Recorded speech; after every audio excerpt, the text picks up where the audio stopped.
안녕하세요. 김순현 노무사라고 합니다. 네, 여러분들과 모성보호제도 부분에 대해서 같이 공부해 보기로 하겠는데요. 예, 저는 여성노동법률지원센터 법률지원국 전문위원으로 활동을 하고 있는데 이 부분을 말씀드리는 것은 이제 여성 근로자분들의 고충이나 직장 생활의 어려움들을 말씀하시는 내용들을 많이 접했습니다. 그래서 그런 부분들 중에 오늘 특히 우리 모성보호와 관련해서 이제 결혼을 앞둔 여성 또는 출산을 앞둔 여성 또는 출산 후 또 우리 육아에 집중하셔야 되는 시기에 있는 그런 여성 근로자분들의 어떤 그 회사에서 우리가 주장할 수 있는 권리와 또 우리가 국가로부터 보호받을 수 있는 내용 어떤 부분들이 있는지 지금부터 같이 한번 살펴보도록 하겠습니다.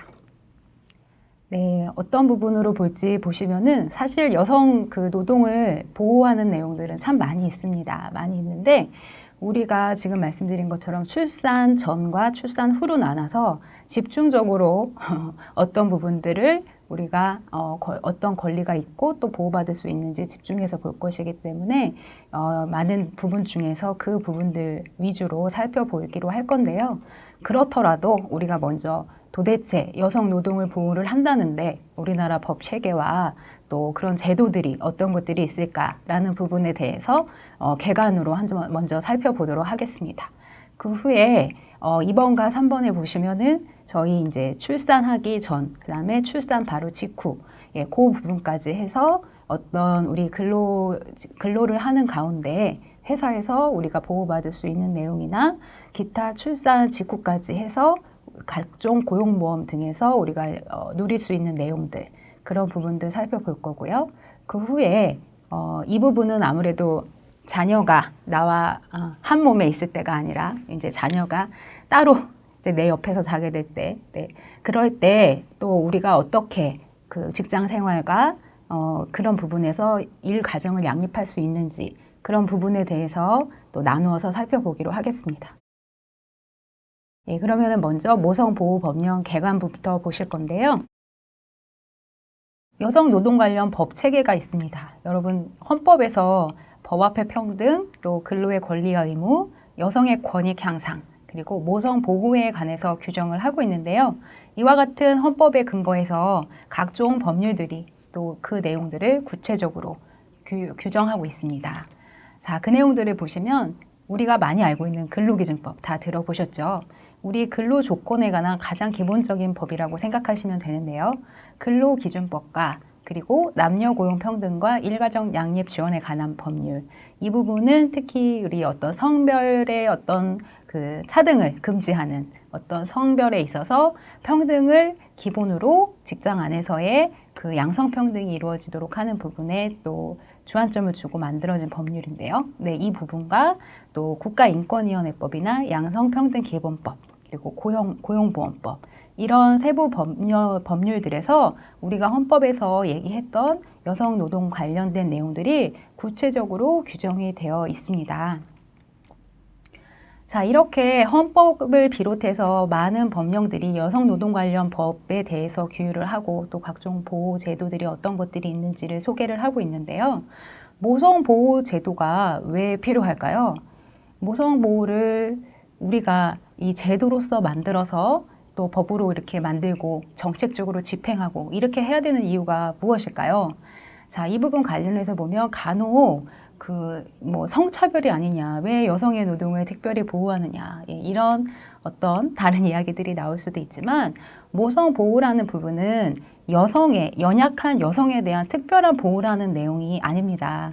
이 부분에서 나아가서 모성 보호는 돌봄 노동에 대한 그 남녀의 책임을 분담한다 라는 부분과 어떤 그런 건강한 가정을 위해서 일과 가정의 양립을 위해서 사회적 보호와 책임을 강화시켜 나가는 그 중요한 의미를 가지고 있습니다. 그래서 반드시 출산이나 양육에 대한 어떤 책임은 그 여성 근로자의 단독의 몫이 아니라 우리 남성과 여성 그리고 나아가서 조직과 또 국가적 차원에서 같이 보호해야 된다는 내용의 어떤 그 중요성을 갖고 모성 보호 제도들이 만들어져서 운용되고 있다고 보시면 되는데요.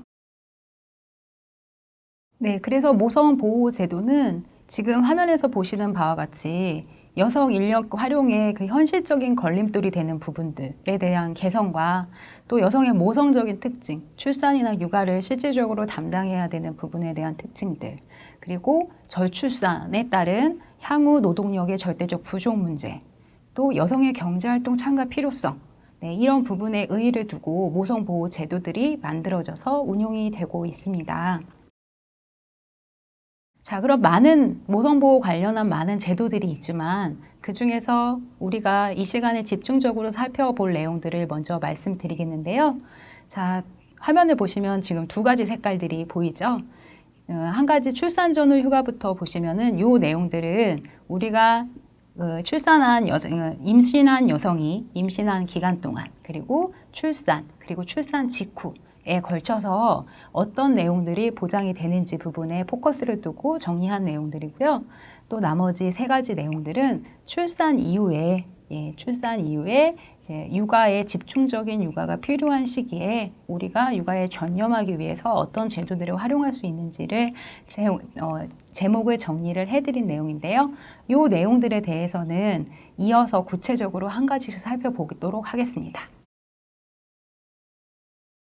네, 다음에 보시는 내용은 저희가 이 시간에 구체적으로 살펴보지는 않겠지만 기타 앞에서 말씀드린 내용 외에 모성보호 관련해서 어떤 것들이 또 법에서 보호를 되고 있는지, 보호를 하고 있는지, 네, 그런 부분들에 대해서 몇 가지 정리했는데요.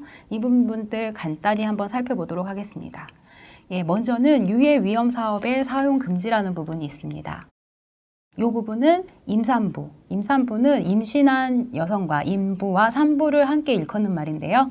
산부의 경우에는 산후 1년이 경과하지 않은 여성을 일컫는 말입니다. 그래서 임산부의 경우 도덕상, 보건상 유해 위험한 사업의 사용을 금지하도록 하고 있고 18세 이상의 여성도 임신 또는 출산에 관한 기능에 유해 위험한 사업에는 사용하지 못하도록 그렇게 보호하고 있습니다.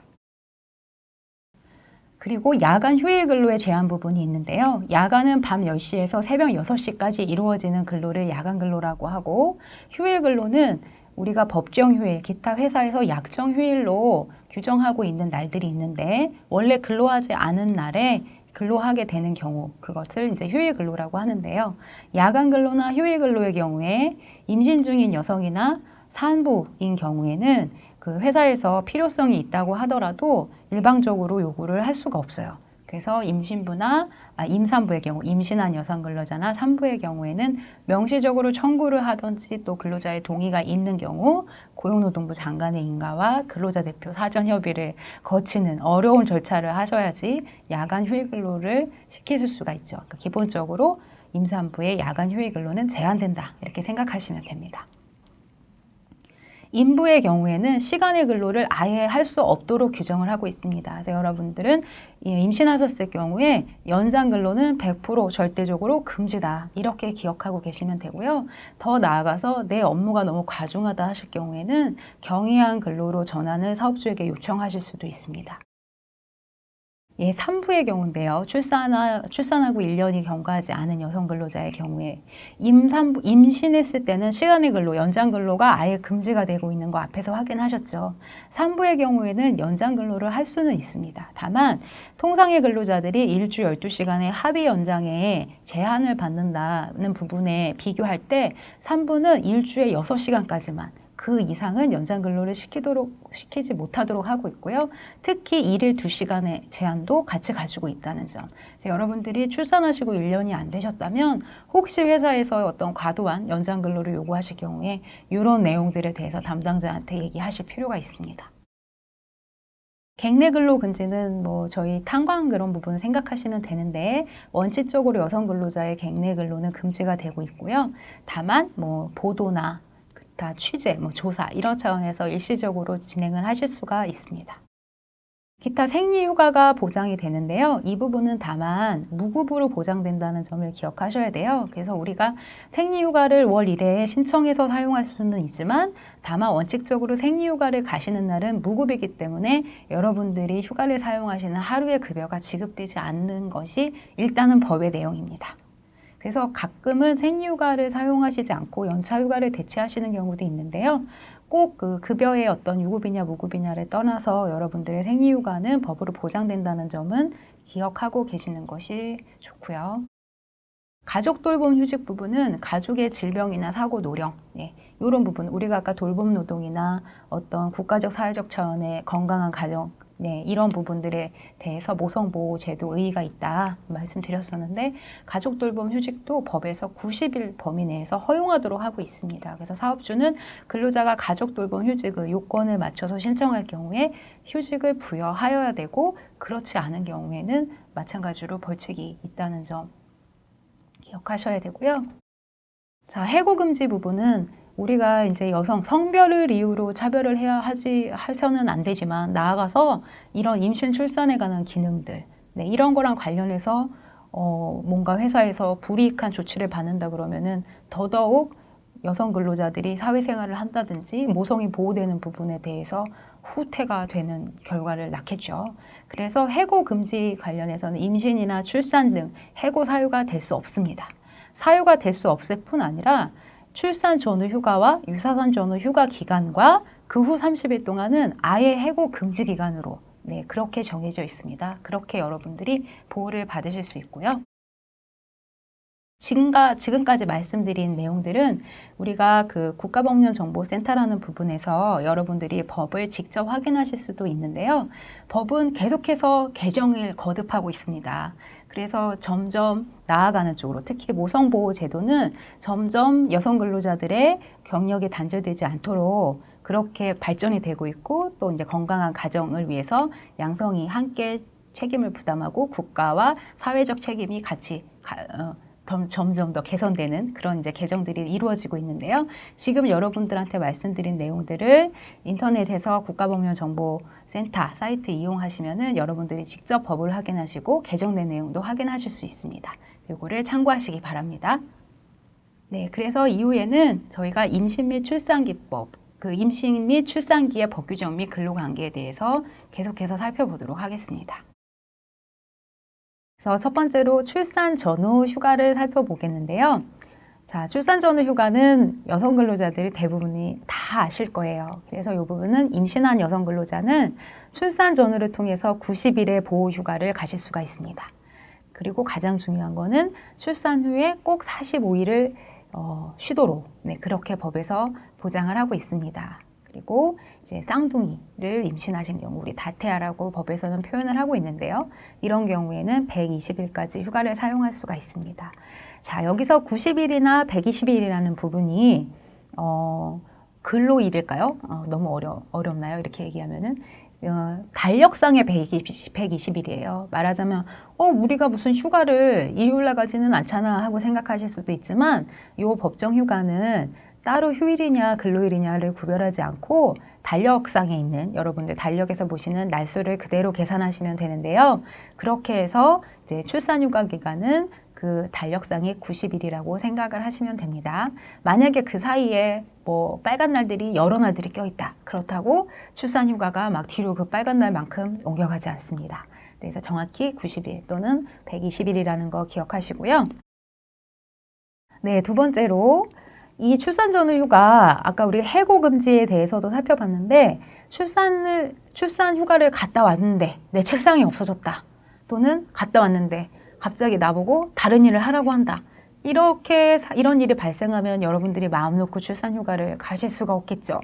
그래서 그런 부분 때문에 출산 전후 휴가 종료 후, 출산 전후 휴가 종료 후, 휴가 전과 동일한 업무, 또 동등한 수준의 임금, 그걸 지급하는 직무로 복귀시켜야 된다, 이렇게 보호를 하고 있습니다. 그리고 그 휴가 기간과 복귀하고 30일 동안은 해고를 할 수 없도록 하고 있습니다. 그러면 출산 전후 휴가는 언제 쓸 수 있나요? 출산 전후 휴가는 출산 시부터 개시를 한다고 이제 표현을 할 수가 있는데, 그래서 출산 시부터 뒤로 쓸 수 있다는 말은 아니고, 출산일을 기준으로 해서 출산 후에 반드시 45일이 확보되는 전제 아래 이제 90일을 쓰시게 되는 부분인데요. 이제 이 부분에 대해서는 예를 들어서 나 지금 연차 휴가 중인데 예정일보다 예를 들어 빨리 출산을 하게 됐다. 그러면 이제 여러분들이 출산일이 언제일 거라고 예정을 해서 출산휴가 신청을 하실 수 있잖아요. 그리고 뭐 그렇기 때문에 뭐 그 이전에 연차휴가를 뭐 쓰신다든지 하실 수 있는데, 만약에 내가 휴가 중에 내가 신청하기 전에 이미 출산을 했다, 아니면 출산 예정일보다 늦게 출산을 했다, 이런 일이 발생했을 때 출산일부터 개시가 된다. 그래서 실제로 출산한 날부터가 휴가가 된다. 얘가 연차휴가 중에 출산을 했으면 출산한 날부터는 출산휴가가 되시는 부분입니다. 네, 그래서 그런 내용 기억하시고요. 자, 이렇게 출산휴가를 회사에서 못 가게 한다. 출산휴가 가겠습니다. 그런데 안 된다 그런다. 그러려면 사직서 쓰세요 한다. 여러분들이 혹여나 이런 일을 겪으시게 되면 이럴 경우에는 회사에 벌금 또는 뭐 징역 막 이런 그 벌칙들이 정해져 있습니다. 그래서 회사에서도 또 간혹 영세사업장이나 작은 회사에서는 법을 잘 모르시기 때문에 이런 일을 이렇게 조치하시는 경우도 있는데, 그건 이제 또 회사에서 모르시는 경우도 있기 때문에 이제 그거는 또 우리가 아는 근로자가 설명을 할 수도 있고요. 그래서 이런 부분에 대해서는 강행복규 차원에서 보호가 되고 있습니다. 그래서 여러분들은 출산 전후 휴가를 반드시 가셔야 됩니다. 네. 자, 그럼 출산 전후 휴가 부여 방법이라고 제가 표시를 했는데, 회사 쪽에서 말하면 부여 방법이 될 것이고요. 우리 여성 근로자들 입장에서 보면은 사용 방법이 사용 방법이 되겠죠. 네, 그래서 이 부분은 출산 후에 반드시 45일이 확보되어야 된다. 이 부분이 가장 중요하고요. 물론 이제 다태아를 임신하신 경우에는 출산 후에 60일을 보장하도록 하고 있습니다. 자, 그래서 출산 후 45일만 확보되면 90일 내지 120일의 휴가를 자유롭게 사용하실 수가 있어요. 그런데 어떻게 자유롭게 사용할 수 있냐? 임신한 근로자가 유사산에 만약에 전에 경험이 있다, 내가 전에 유산을 했다, 또는 그 사산을 한 경험이 있다, 이런 경험이 있으시거나, 또는 요즘에 이제 결혼들을 좀 늦게 하시는 경향들이 많이 이제 보도도 되고 있는데요. 만약에 내가 지금 출산 전후 휴가를 청구했을 때가 만 40세 이상이다, 이런 경우, 또는 병원에서 유산의 위험이 있다, 이런 진단서를 받으시거나 하는 경우에는 출산 전에 이 출산 후 45일을 제외한 나머지 수를 출산 전에도 자유롭게 사용하실 수 있어요. 제가 왜 이렇게 자유롭게 얘기를 자꾸 드리냐면, 종전에는 출산일을 기준으로 해서 반드시 앞뒤가 연결이 돼야 됐어요. 연속해서 90일이 되어야 됐어요. 근데 이 부분이 최근에 또 개정이 됐죠. 그래서 출산일에 연속해서 앞으로 며칠, 뒤로 며칠 해서 90일이 아니더라도 떨어져서, 예를 들어서 그 앞에 출산일보다 뭐 3, 4개월 앞이더라도 출산 전후 휴가를 미리 쓰실 수가 있는 부분이죠. 그렇게 보호를 받으실 수가 있습니다. 그리고 이 부분은 또 한 가지, 단순히 연속해서 사용하지 않는다는 부분만 달라지는 게 아니라, 예를 들어 우리 기간을 정한 근로계약을 체결하신 여성 근로자분들 계시잖아요. 만약에 내가 2015년 12월 31일 날이 기간 만료일이다. 내 출산일은 2016년 뭐 예를 들어 4월이다. 이렇게 했을 때 예전 같으면 출산휴가를 사용하실 수가 없었죠. 4월이면 전후로 해서 90일이 되니까 내가 그 기간을 정한 그 근로계약을 체결해서 회사에 다니고 있는 중에 출산휴가를 사용할 수 있는 방법은 없었어요. 그런데 지금과 같이 그 어떤 유사산 위험이 있거나 뭐 만 40세 이상이거나 또 그 유사산 경험이 있거나 하시는 경우에는 그 12월 30일이 계약기간 종료 전에 휴가를 사용하실 수가 있어요. 그러니까 이제 종전에 전혀 보호받지 못할 수 있었던 상황에서도 지금은 출산 전후 휴가를 사용하실 수 있게 되신 부분이 또 새롭게 법이 바뀌면서 여성 근로자들한테 유익해진 내용이죠. 자, 이와 같은 출산 전후 휴가 저희가 앞에서 연속하지 않고 미리 사용할 수 있는 부분에 대해서 제가 말씀드렸는데, 자, 이 부분에 횟수 제한은 없어요. 그렇죠. 유산의 위험이 뭐 딱 한 번 이렇게 오는 건 아니니까요. 횟수 제한은 없지만 이제 회사에다가 항상 신청을 해야지 되는 부분이 있으셔서 분할해서 사용할 때마다 별도의 신청서는 작성하셔야지 됩니다. 예. 자, 그럼 우리가 출산 전후 휴가를 가게 되는데요. 뭐 그냥 휴가 갔다 오세요. 그러고 우리가 한 푼도 못 받으면서 출산휴가를 가게 되면 또 막상 내가 벌던 수준이 있는데 그걸 포기하고 휴가를 마음대로 가시기 또 좀 어려우시겠죠. 그렇기 때문에 출산 전후 휴가에 대해서는 그 급여 부분에 대해서 유상으로 보호를 하는 그런 내용들이 또 법에서 보호가 규정이 되어 있는데요. 표를 보시면은 최초 60일과 이제 나머지 30일로 나눠서 아까 우리 다태아를 임신하신 경우에는 최초 75일과 그 다음에 나머지 45일로 구분해서 보시면 됩니다. 그래서 최초 60일에 해당하는 기간은 사업주가 유상으로 휴가를 주어야 돼요. 그러니까 여러분들 이제 거의 2달 정도의 급여라고 생각하시면 될 텐데 유상으로 회사에서 보호를 하도록 하고 있습니다. 그래서 회사에서 임금을 지급할 그 의무가 있고 그리고 나머지 30일은 우리가 이제 90일 내지 120일 갈 건데 사업주가 유상으로 보호하는 기간을 제외한 나머지 기간은 원칙적으로 회사에서는 임금을 지급할 의무가 없어요. 네. 그런데 이런 부분에서는 국가적 차원에서 아까 우리 고용보험법도 말씀드렸는데 고용보험에서 물론 여러분들이 이제 보험료를 납부를 그동안 쭉 하셨죠. 그래서 이제 그 고용보험을 통해서 여러분들이 출산 전후 휴가 급여를 지급받으시게 되죠. 자, 근데 여기서 또 한 가지 많은 회사들이 또 기업하기 힘들다, 회사도 힘들다 그러실 수도 있는데 그래서 이제 우선 지원 대상 기업 대다수 업종들은 100인 이하면 우선 지원 대상 기업이라고 다 생각하시면 되고요. 기타 업종별로 200인 이상, 300인 이상, 200인 이하, 300인 이하, 500인 이하 이렇게까지 가시면서 우선 지원 대상 기업이 되실 수가 있는데요. 우선 지원 대상 기업의 경우에는 앞에 사업주가 부담하는 60일 부분에 대해서도 고용보험에서 그 산전후 휴가급여가 지급됩니다. 네, 그래서 그런 부분에 대해서는 구체적으로 뒤에서 다시 또 말씀드리도록 하겠습니다. 네, 우리가 그래서 그 이후에 나머지 30일 부분 그리고 우선 지원 대상 기업의 경우에는 전체 산전후 휴가 기간 전체에 대해서 고용보험을 통해 산전후 휴가 급여를 지급받을 수 있다고 앞에서 얘기를 했는데요. 자, 이런 부분에 대해서 또 요건이 있어요. 요건 보시면 첫 번째로 그 휴가가 끝난 날, 산전후 휴가가 끝난 날, 개시가 아니라 끝난 날 기준입니다. 끝난 날 기준으로 이전에 고용보험, 피보험 단위 기간이 통산에서 180일 이상이어야 돼요. 여기서 통산에서 180일이란 얘기는 내가 지금 재직하고 있는 회사에서 180일 이상 해야 된다는 의미는 아니고 이전의 회사에서도 고용보험을 가입을 했던 이력이 있다면 이런 부분들이 모두 합쳐져서 180일 이상이면 된다는 말씀입니다. 그리고 두 번째로 휴가를 시작한 날 이후 휴가를 시작한 날 이후 한 달부터 휴가가 끝난 날 이후 12개월 이내에 신청하셔야지 돼요. 물론 되게 길죠. 근데 혹시라도 이 기간 내에 신청을 안 하시면은 산전후 휴가급여를 받으실 수가 없습니다. 자, 휴가를 시작한 날 이후 부분에 대해서는 우리가 아까 원칙적으로 그 앞에 60일은 사업주가 유상으로 보호를 해줘야 되는 기간이라고 말씀드렸었죠. 우선 지원 대상 기업의 경우에는 전 구간이지만 그래서 급여 신청을 우선 지원 대상 기업은 첫 달부터 들어갈 거예요.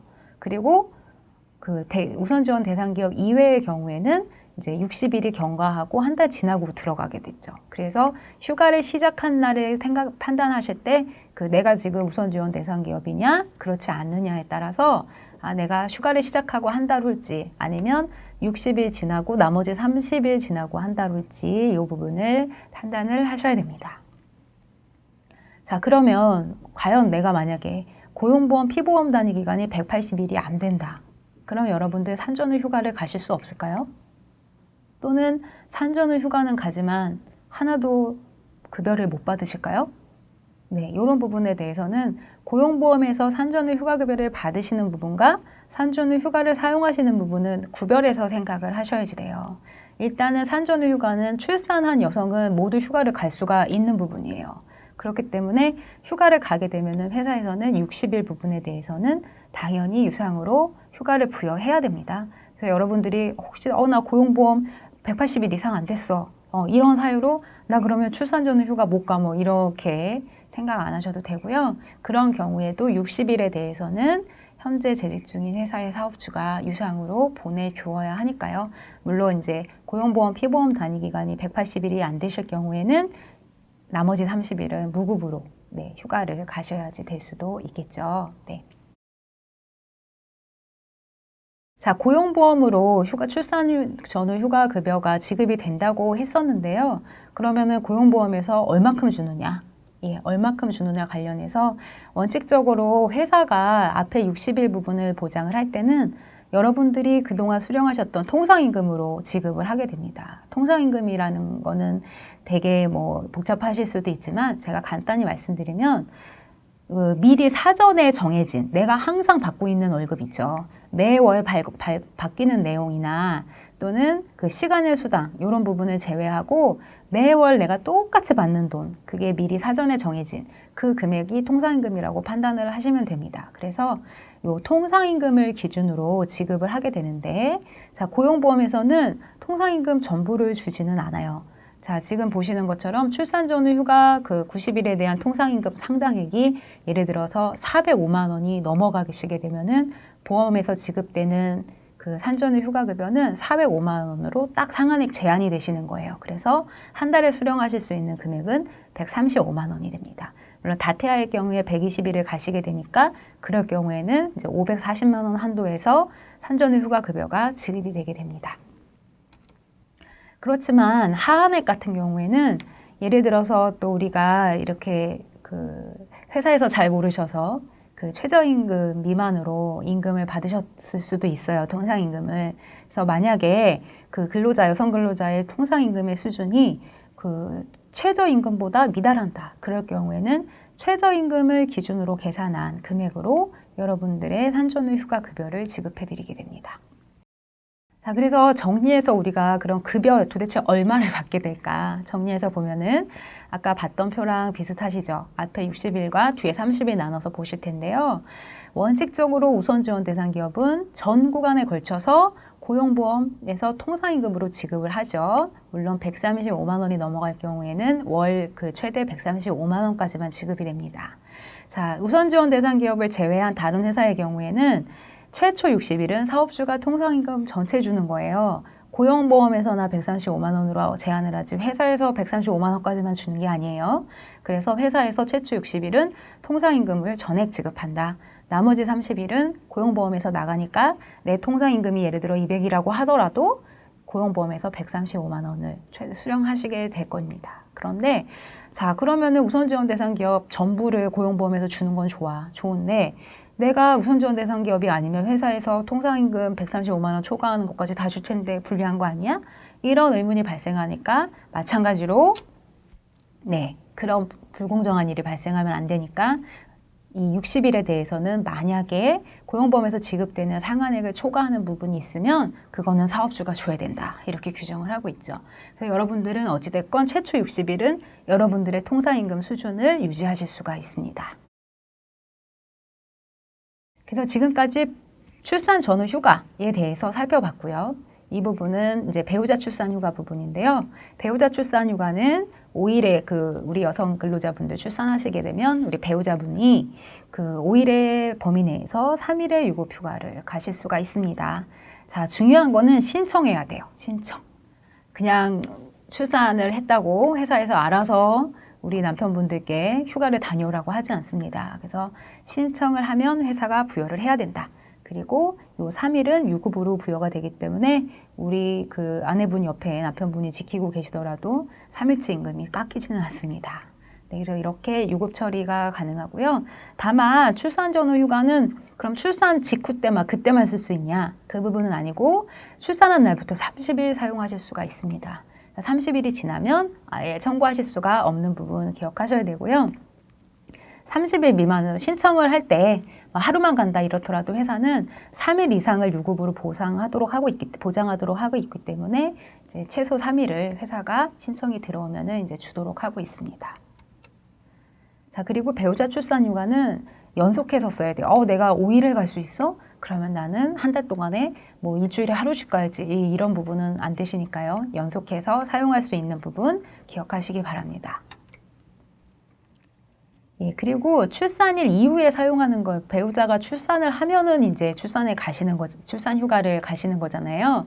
얘가 원칙인데, 혹여나 이제 출산을 위한 준비나 또 이제 출산 예정일들이 이제 포함이 있다 그러면 출산 전에도 휴가를 사용할 수 있도록 그렇게 지금 해석을 하고 있기 때문에 네, 이런 부분들은 같이 참조하시기 바랍니다.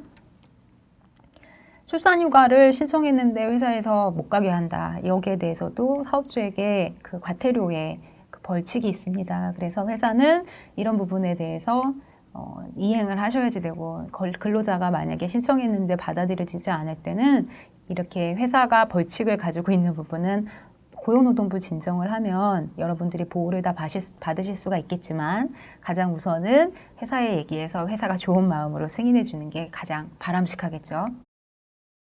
자, 다음으로 살펴보실 부분은 유사산 휴가인데요. 유사산 휴가는 저희가 앞에서 지금 한 번씩 훑고 오기는 했지만, 자, 유사산 휴가는 출산에 이르지 못하고 유산하거나 사산하시게 되셨을 때 마찬가지로 여성 근로자 우리 몸의 회복이 필요하기 때문에 휴가를 부여하고 있습니다. 그래서 이 기간은 임신 기간에 따라서 그 휴가 일수가 다른 부분이 출산 전후 휴가와의 차이점이고요. 종전까지는 임신 그 16주 이상의 경우에만 보호를 해줬지만, 지금은 이제 꼭 16주 이상이 아니더라도 전체 임신을 했었다고 한다면은 그 임신 기간에 상관없이, 그러니까 임신 기간에 따라 휴가 일수만 다른 거지 휴가 자체를 주도록 하고 있습니다. 근데 이 부분도 신청을 하셔야지 되죠. 회사에서 이제 유산을 했는지 모를 수가 있기 때문에 출산 전후 휴가는 신청과 상관없이 반드시 휴가가 발생을 하는 거지만, 유사산 휴가나 아까 우리 앞에서 살펴본 배우자 출산 휴가나 이런 부분들은 모두 신청이 있어야 된다는 점, 그런 점 기억하시기 바랍니다. 자, 유사산 휴가의 경우에는 예를 들어서 우리가 아까 출산 전후 휴가 연속해서 사용하지 않아도 되는 점, 바뀐 점을 말씀드렸는데요. 유산의 위험이 있어서 이미 출산 전후 휴가를 앞에서 미리 쓴 게 있다. 그렇다면 실제로 유산이나 또는 사산을 해서 유사산 휴가를 사용하게 됐을 때 뭐 이런 부분들을 합산하느냐, 그런 부분은 별도다. 앞에는 우리가 출산 전후 휴가로 사용을 하신 부분이기 때문에 실제 유사산을 하시게 되시면은 지금 앞에서 살펴본 임신 기간에 따라 보호되는 휴가를 여러분들이 모두 가실 수가 있습니다. 다만 이제 유사산 휴가를 신청하실 때는 그 휴가 신청서에 의료기관 진단서 이런 부분들 같이 첨부하셔서 사업주에게 제출을 해야지 회사에서 알고 진행을 하겠죠. 네, 이런 부분들은 우리 근로자가 직접 진행하셔야 되는 부분들이니까 기억하시고요. 자, 그러면은 유사산 휴가를 가도 급여 지급이 될까요? 네, 출산 전후 휴가 급여와 동일하게 동일한 기준으로 유사산 휴가 급여가 지급됩니다. 그래서 이것도 출산 전후 휴가 급여에서 살펴본 내용 참고하시면 되겠습니다. 마찬가지로 유사산 휴가를 부여하지 않은 사업주에게는 이와 같이 2년 이하 징역, 1천만 원 이하 등의 벌금이 부과가 되는 점. 그래서 이 근로자도 가셔야 되고 회사도 이제 이런 부분들에 대해서 휴가를 부여하도록 강제하고 있습니다. 자, 우리가 이제 태아 검진 시간, 임신을 하시면은 이제 우리가 병원에 정기적으로 가셔야 되잖아요. 그래서 이 부분은 임신 개월수에 따라서 모자보건법에서 그 정기 건강 진단에 대해서 규정을 하고 있죠. 그래서 이런 부분들에 대해서 태아 검진 시간이 보상이 되고 마찬가지로 유급으로 회사에서 보장해 주어야 하는 점 기억하시고요. 네, 유급으로 보상한다는 말은 갔다 오는 시간 동안 월급 안 주면 안 된다, 그 말씀이죠. 자, 다음으로 살펴보실 것은 임신기 근로시간 단축입니다. 이 부분은 우리가 임신을 했을 때도 네, 그 12주 이내 유산의 위험이 있는 경우 또는 이제 36주 이후 이제 출산이 임박한 시기, 이럴 경우에는 일일 2시간 내 근로시간 단축을 근로자가 신청하면 회사가 허용을 하도록 하는 법인데요. 이거 이제 이 부분에 대해서는 만약에 최근에 나는 하루에 기본적으로 8시간을 일하지 않아, 7시간만 일한다, 이럴 경우에는 6시간까지, 그래서 반드시 2시간이 아니라 여러분들이 이제 하루 6시간이겠구나 라고 생각을 하시면 됩니다. 그래서 그렇게 근로시간 단축을 여성 근로자들이 신청을 하시게 되면 회사는 허용을 하도록 하고 있어요. 이 부분은 현재는 300인 이상 사업장이 시행 중이고 내년 3월 이후에는 전 사업장에 시행이 될 예정에 있습니다. 자, 사용자는 근로시간, 여성 근로자가 하루 8시간 일하던 사람이 이제 6시간 일하게 될 텐데, 자, 그럼 내가 하루에 일당이 예컨대 10만 원이었다 그러면은, 8만 원이었다 그러면 6만 원으로 줄까요? 네, 그렇게 하지 않도록 하는 것이 이제 이 제도의 중요한 포인트인데요. 그 근로시간 단축을 이유로 해서 임금을 삭감할 수 없도록 하고 있어서 여러분들은 종전의 임금 수준을 유지하시면서 근로시간 단축을 신청해서 진행하실 수가 있습니다. 다만 마찬가지로 신청을 해야지 되잖아요. 그래서 임신기 근로시간 단축을 하시고자 하면 개시 예정일의 3일 전까지 뭐 임신 기간이나 단축 개시 예정일이나 이런 부분들 지금 화면에서 보시는 부분들 참고하셔서 회사에 제출하시도록 합니다. 임신기 근로시간 단축에 대해서 정당한 이유 없이 회사가 거부를 하는 경우에는 500만 원 이하의 과태료가 또 부과되고 있습니다. 그래서 여성 노동이 보호되는 부분은 하나같이 벌칙들이 있어요. 그래서 벌칙들이 있기 때문에 회사는 준수해야 될 그런 의무가 더 강화된다고 보시면 됩니다. 고용보험을 통해서 출산 전후 휴가급여를 어떻게 신청하고 또 어떻게 수령하시게 되는지 그런 부분에 대해서 간략히 실무 팁을 좀 전달해드리고 지나가도록 하겠습니다. 네, 우리가 근로자분들께서 월급을 수령하시게 되면은 보험료를 공제를 하는데 어떤 보험료를 공제를 하나요?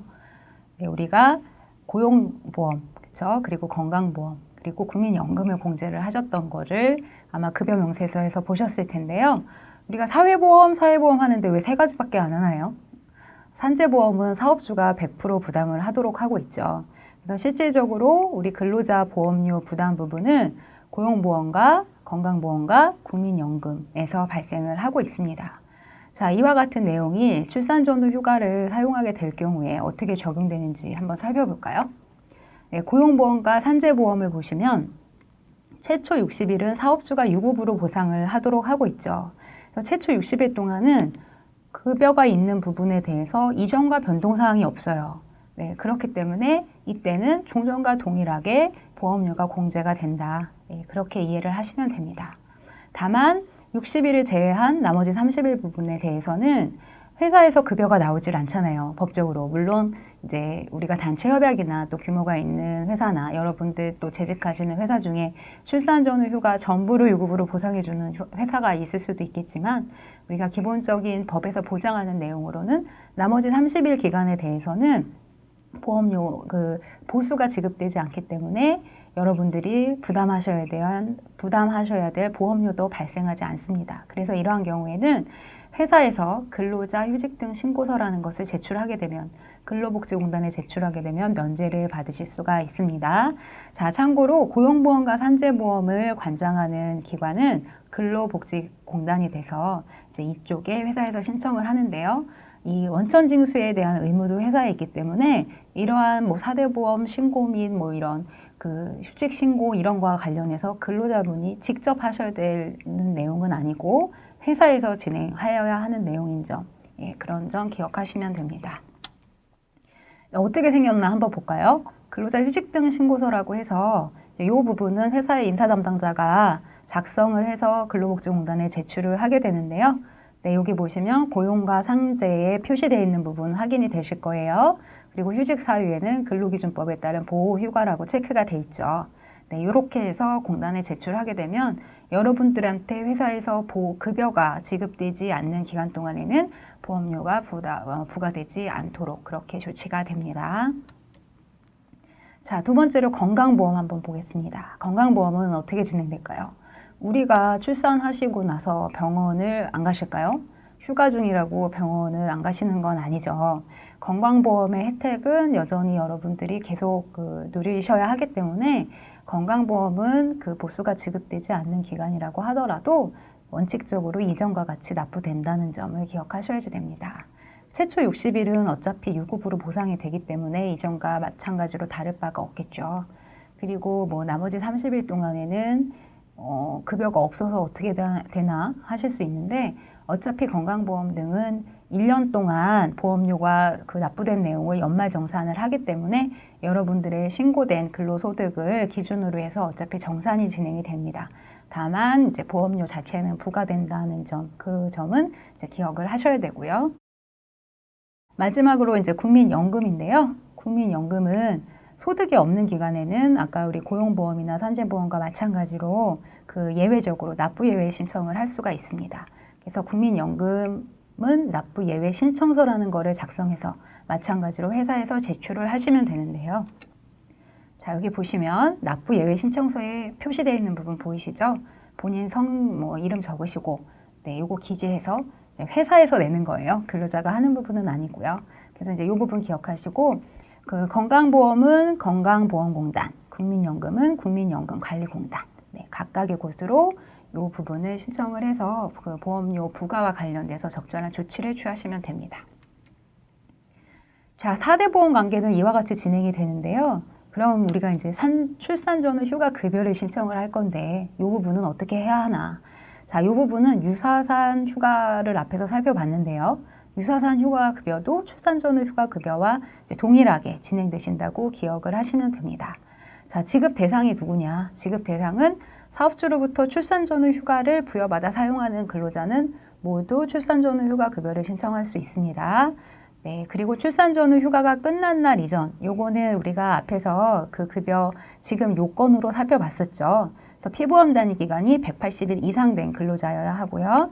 그 다음에 출산 전후 끝나고 나서 12개월 이내에 신청을 꼭 해야 됩니다.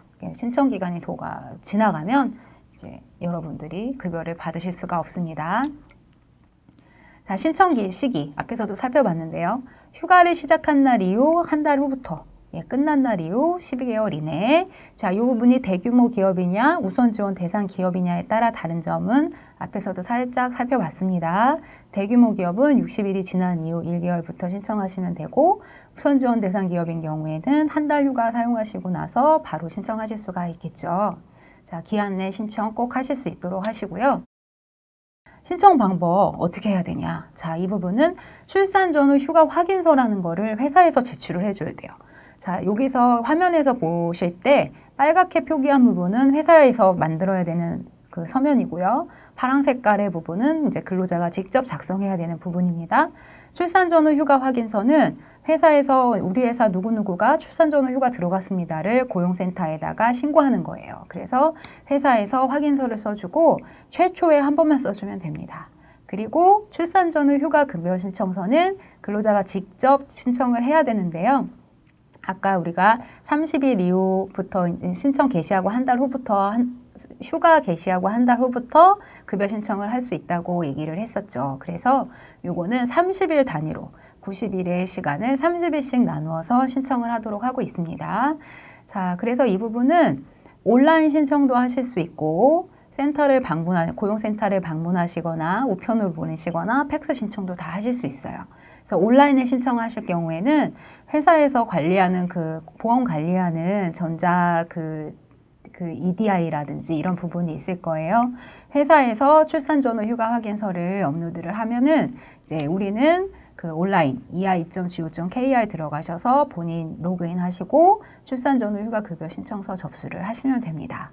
그리고 온라인 신청이 아니라 방문이나 또 팩스나 또 우편으로 보내시게 될 때는 회사에서 작성하는 휴가 확인서와 본인이 작성하는 급여 신청서를 함께 동봉을 해서 보내시는데요.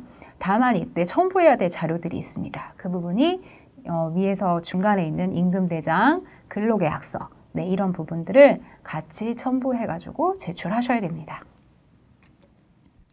이렇게 생겼어요. 회사가 작성해야 되는 출산 전후 또는 유사산 휴가 확인서 부분인데요. 이 서식은 여러분들이 고용센터 그 사이트 들어가셔서도 서식 그런 부분, 자료실 이용하셔서 다 다운받으실 수 있는 부분이고요. 회사에서 이 휴가 확인서를 작성하시게 되는데 여기서 한 가지 저희가 확인하고 넘어갈까요? 화면의 오른쪽에 보시면 피보험 단위기간 이런 부분들이 있으실 거예요. 이게 우리가 아까 말했던 피보험 단위기간 180일 이상이냐 요건을 확인하는 부분입니다. 그래서 혹시나 180일이면 평균 잡아 한 달에 30일이니까 6개월 되겠구나. 이 부분을 조금 주의하실 점이 있습니다. 이 부분은 그 오른쪽에 이 표에서도 보시면 임금 지급 기초일수라고 있는데요. 실질적으로는 우리가 만약에 회사에서 일주일을 일한다 했을 때 그 7일을 일한 게 아니게 되거든요. 네, 그래서 이 부분은 실제로 근로한 날과 유급으로 보상되는 날, 보상이 지급되는 날이 돼요. 그래서 보통 5일을 일하고 유급 주휴일이 부여된다 그러면은 일주일에 이제 6일이 되는 거죠. 그래서 여러분들이 혹시나 6개월로 생각하시면 피부암단위 기간이 안 돼서 네, 급여를 수령하지 못하시는 네, 그런 일이 발생할 수가 있어요. 그래서 이런 부분들은 주의가 필요하시다. 꼭 점검을 한번 해보셔야 됩니다. 출산 전후 휴가급여 신청서는 근로자가 직접 작성하는 거라고 말씀드렸죠. 그래서 30일 단위로 신청하실 때 요거를 우리가 출산 전후 휴가 90일을 가시게 되면 30일 단위로 작성하시면 3번을 작성하시게 되실 거예요. 근데 요거를 한꺼번에 작성하셔서 그러니까 90일에 해당하는 것을 한 번에 신청하시는 것도 가능합니다. 적치해서. 그래서 이제 요 부분 참고하시고요. 네, 이렇게 해서 지금까지 그 임신 출산기 기간 동안에 각종 휴가와 또 고용보험에서 보호되는 휴가급여 신청하는 방법, 네, 이런 부분들에 대해서 살펴봤습니다. 예, 다음에 이어서는 육아휴직과 기타 이제 육아기에 관련된 제도들과 또 고용보험에서 보호되는 내용들, 또 우리들이 지급해서 신청해서 지급받을 수 있는 내용들이 무엇인지 살펴보도록 하겠습니다.